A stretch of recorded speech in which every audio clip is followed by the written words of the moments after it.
Hi guys, welcome back to another video on my channel. It is David, and today we're going to be reviewing the Demon Slayer Infinity Castle Part 1 movie when it comes to this, because I just watched it earlier yesterday, because I'm recording this about 3 o'clock in the morning on a Sunday morning, and I watched it Saturday morning at 10 o'clock with one of my friends.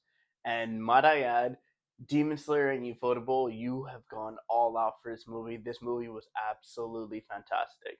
Now, keep in mind, guys, I was going into this movie with knowing everything that was going to be happening because I've read the manga. I've read all the manga, so I know what's going to be happening in the space of the next two movies that are going to be planning out.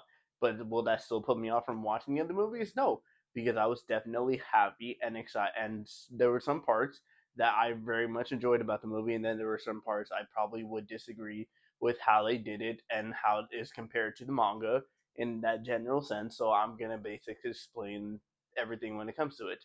Now, the basis point I want to get off straight off the bat is going to be the Doma versus Shinobu fight because that was the first fight of the movie, and everything I remember seeing in the manga happened in that battle. Like Doma's fight against Shinobu, where Shinobu ends up like catching the person, like saving the person that Doma was about to eat. That happens in the manga. Doma ends up killing her anyway, and then Doma says, "You know what? You just leave her right there. I'll finish her later." And then Shinobu's like, "Well," as we get a backstory into like how Shinobu knew about Doma, we see the backstory of Shinobu finding her sister as she's dying, and as she's dying, Kanae is saying, "Hey, this is the demon that killed me," and Shinobu's asking, "Who killed you?" And Kanae is describing the demon, and as she's describing it, they're showing everything that's about Doma, describing Doma and everything like this. And so Doma's just like, "Oh, you're very small. You don't have really stature. Like you're not gonna be able to cut a demon." And then Shinobu pissed off basically because this the guy that killed her sister is like, "You don't recognize this Haori. You don't recognize what I'm wearing right now." And then Doma is like, the only thing is, Doma in the manga, he puts a finger through his head to do the memory thing, but in the movie they don't show it, and I think that's due down to kids thinking that that would be kind of weird in that moment. But I would have still loved to see it because that's something that Doma does. Doma doesn't really remember anything because he's not a very nonchalant type of person. So Doma ends up remembering that as like he was about to get beheaded, there's this girl with the same Haori that was about to kill him, and ended up realizing that was Shinobu's sister. And as Doma is basically shit talking Shinobu's sister, Shinobu goes in for a strike and does a form. I'm not familiar with Shinobu's forms, and I feel so bad. Basically, hits him in the eye, and it's basically a poison type of thing because we all know Shinobu is mainly like fighting with poison. And as the poison goes into Doma, Doma instantly is just like, "Hey, I can reject this. I can go against this." So Shinobu sheaths her sword back in and then twists it, which I guess in a way is to make the poison go even deeper and make it worse. And then you see Doma coughing in blood. But then Doma ends up, like going against Shinobu's poison and basically rejecting and getting out of his system. So Shinobu's like, "All right, I'm gonna just keep trying and I'm gonna just keep getting better." And then Doma ends up hitting her with one of his blood demon arts. I believe it was called White Lotus, and ends up cutting Shinobu's basically body in half, cutting her lungs, injuring her ribs, basically just having blood rushing to her lungs. And at that standpoint, Shinobu should not really be alive. And Shinobu, I want to say this, ends up having the moment like she does in the manga where she's like, "Am I going to die here?" And then Kane, she has a memory of Kane, or the memory of Kane comes to her and says, "Hey, stand up. You're Shinobu Kocho. You are a demon slayer. You are a Hashira. If you say that you're going to do something, you do it." And then Shinobu ends up standing back up, fighting against Doma, and then she goes for her final form, which is the best form that she's had, which is a hundred leg caterpillar, and ends up going for Doma's neck. And it uses the full amount of poison that she's able to. She ends up losing a part of her Haori, but ends up getting Doma right in the neck. And then we see Doma, who looks to be defeated, but we all know Doma's really not defeated. And Doma ends up grabbing Shinobu and basically breaking her ribs and just snapping her like her whole spine basically, and then just starts absorbing her. And in the manga, he does everything that he does. He starts absorbing her, and then we see Kanao rush in, and she's looking at Doma, trying to attack Doma, but Doma, like evades the attack easily, and it's like, hey, let me finish this meal, and then I'll deal with you later. So that was basically the whole Shinobu fight versus Doma, and I can't say this enough. People need to stop underrating Shinobu, because Shinobu is a very important character, and I feel like when it comes to like you guys over the course of the next few movies, you'll see very much why Shinobu is very underrated and why Shinobu is one of the most important characters when it comes to Demon Slayer. But that leads us on into the next fight, which was Zenitsu versus Kaigaku, which I want to say was in the manga a pretty decent. Like it was a couple of pages, and then in the movie it was pretty short because Zenitsu was basically he had one shot in the beginning, and then Kaigaku, with using his rest of the forms, was able to get a majority of the offense versus Zenitsu, and we kind of get backstories into like, oh, like we see how Kaigaku became an Upper Moon, and I want to say this right now, I don't blame Kaigaku. He was faced with basically faced with, you either die or you become a demon, and it's Upper Moon 1, which Upper Moon 1, if he wants to kill you, he can do it instantly. So, Kaigaku, I don't blame you for becoming a demon. Like, even though you became a demon, your master had to be killed, that was a piece of shit move, but still, I don't blame the reason for why you became a demon, but still, Kaigaku was getting a majority of the offense, and we actually came to a backstory where they were explaining, like, oh, if you don't really know how to use the first form, you're basically still a weakling, because the first form of thunder breathing, which is the only one that Zenitsu can do, is actually it's probably the strongest form out of all of them, and Kaigaku can do every form but the first one. And we see Kaigaku end up using his final form, which I believe was sixth form, and ends up almost killing Zenitsu. But Zenitsu has a moment of realization. He has a moment, talking to himself, talking about his old master Jigoro, and then we see Zenitsu get ready to land his basically his final form of thunder breathing, which he ends up creating himself. Now, Flaming God of Thunder is what they name it in the movie. In the manga, it's called Flaming Thunder God. And I personally believe that the manga name is a lot better. Flaming Thunder God compared to Flaming God of Thunder.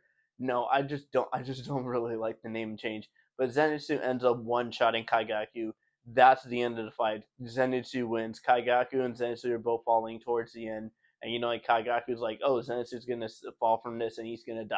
But Yushiro ends up saving Zenitsu's life, rescuing him back to health, and for right now, that is all we're going to be seeing of Zenitsu, and that's basically all the Zenitsu versus Kaigaku fight. Next up is it's the main fight of this whole movie, and we're going to have Akaza versus Giyu and Tanjiro. This fight was crazy. Like, this fight put on a spectacular performance, and it made everybody love this movie and excited for what's going to be next. Now, I'm not going to basically to talk about this whole fight, because keep in mind this fight was basically an hour long, but majority of the time Tanjiro and Giyu were fighting Akaza. Akaza was basically fighting either one of them one on one, because at one point Tanjiro would butt in, and then Tanjiro would take a break, and then Giyu would butt in, and then Giyu would take a break, and then Tanjiro would butt in. It just kept going back and forth to a certain moment, to where Tanjiro actually started, like going back to his roots and seeing how his father was doing the Hinokami Kagura dance, and it ended up helping him go into a transparent world where you can see movements that you're not able to see in the regular world. And even though Giyu was already using his smart breathing and fighting against Akaza, he was basically putting up a struggle against Akaza, which just tells me how much Akaza was really playing with Rengoku when they were fighting, and Rengoku was still able to make some damage on Akaza. So that tells me a lot when it comes to like the strength between Rengoku and Giyu in general. But Tanjiro was able to sneak up behind Akaza, end up like getting a couple cuts in, and ended up cutting his head. And Akaza's like, huh? I shouldn't have been beheaded by this weakling. And as he's trying to keep his head. He's legitimately holding his head as he's trying to regrow his body. Giyu throws his sword at Akaza in the head just to take off his head. But keep in mind, if you're above upper three, or upper three and above, you can't kill them by cutting off their head alone. So as Tanjiro and Giyu are looking at this like, hey, we won the fight, Akaza's body stands up, no head, basically just a neck, and is basically going into a fight against Tanjiro and Giyu without a head. This man was fighting them without a head, and he was winning. This is against this is against a tired Giyu and a tired Tanjiro, and then we have an ultimate moment where Akaza is looking to get a punch, and then we have Tanjiro basically we get a whole back. Sorry, I'm skipping some things. We get a whole backstory into Akaza and how he became what he became to be, and we see that he had his master, he had his father. You know, he used to steal for his father, get beaten for it, almost get put to kill. Then his father ended up committing seppuku, which is basically suicide in that instance. And then he ends up trying to fight a kung fu master or a karate master, gets his butt whooped, and then becomes a part of that guy's karate dojo, ends up meeting Koyuki, who ends up becoming his future fiance because the master ended up wanting him to take over the dojo, and then he's gone one day. He comes back and finds out that another dojo ended up poisoning the water, killing his fiance and killing his master. And Akaza ends up going to, or sorry, I forgot his real name, but Akaza ends up going to that dojo and beats him to a point where there's broken bones, missing limbs, and all this. He was that pissed off. And then he comes to a certain point where he comes face to face with Muzan, tries to fight Muzan, gets a fist to the head, fist through the head, and ends up becoming a demon. And then at that moment, we see Tanjiro's getting ready to behead him again. And then Tanjiro loses his sword because he loses his grip and ends up punching Akaza in the head. And that kind of signals a moment where Akaza has to come to a realization of who he is as a person. And he ends up having a moment with his master and his father. And, like, he's saying, like, hey, can if you forgive me for all this? I'm sorry I wasn't really there.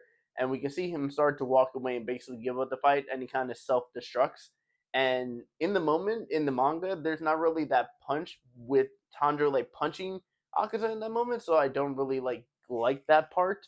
But still, he ends up going walking away, and there's a moment where he's kneeling down, and you see he's kneeling down in front of his master, then he's kneeling down in front of Muzan, and then the one person that he cared about the most, Koyuki, ends up holding his head and says it's time for us to go, and that's when we get the full transformation of Akaza back to his human form, and that's when we see Akaza's body start to disappear.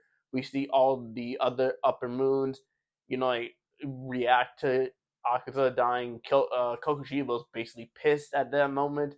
Doma's like, Akaza's dead. Oh well. And just continue on the fight as he's about to fight Kano and soon to be Inosuke, because Inosuke is about to run into the room as well. And it kind of leaves off on the cliffhanger where we're supposed to think that Tanjiro and Gi are possibly dead, even though the crows basically at the beginning said that they were just passed out. But all in all, that was a Demon Slayer movie. It was a very good movie. If I had to rate this Demon Slayer movie out of 10, I'd probably definitely give it a 9.2 because it was definitely a very good movie. But keep in mind, and I'm saying this right now, if the second fight involves the Upper Moon 1 fight, the second movie will be the best movie out of the trilogy, and I'm not gonna lie about that. But I'm gonna leave it there for you guys. Thank you guys for watching the video. Let me know your thoughts and opinions are in the comments down below, and I'll see you guys all next time. Peace.